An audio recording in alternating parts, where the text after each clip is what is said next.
guys, so I thought I'd put together a little bit of a video for these examples in the next couple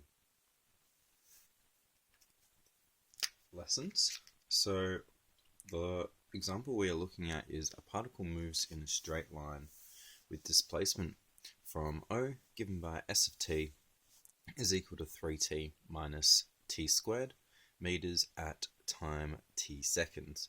So what we want to do is we want to find the average velocity for the time interval from t equal to 2 to t equal to 5.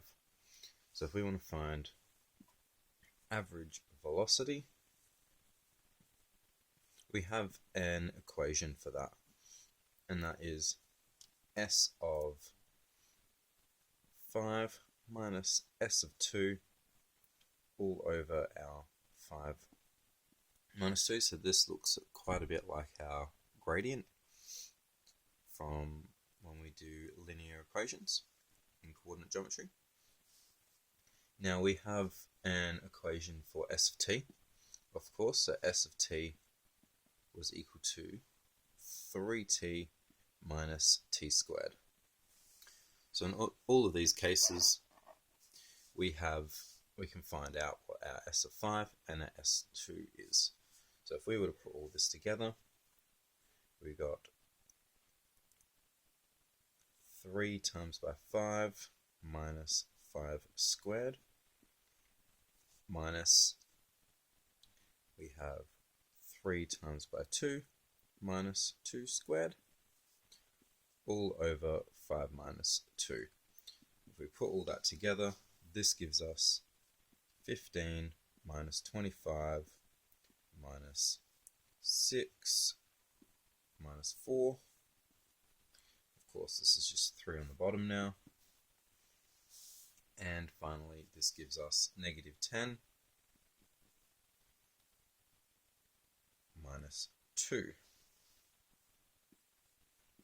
And finally, this is negative 12 on 3, which is equal to negative 4.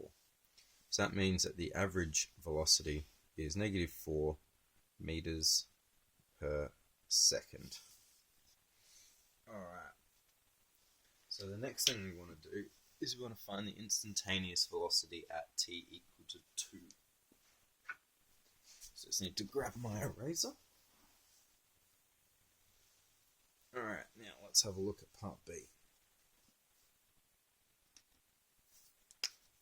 So, what we want to do is if we have s of t is equal to 3t minus t squared, we can find out our velocity at t equal to, I'll just move it down, t equal to 2. So what we need to do if we want to find the velocity is we need to take the derivative of s of t. So v of t is equal to our derivative of our displacement. This gives us 3 minus 2t. And then once we have this equation, all we need to do is substitute in, because we are interested in t equal to 2, v of 2, so our velocity at 2, time equal to 2, 3 minus 2 times 2, and this gives us negative 1 meters per second.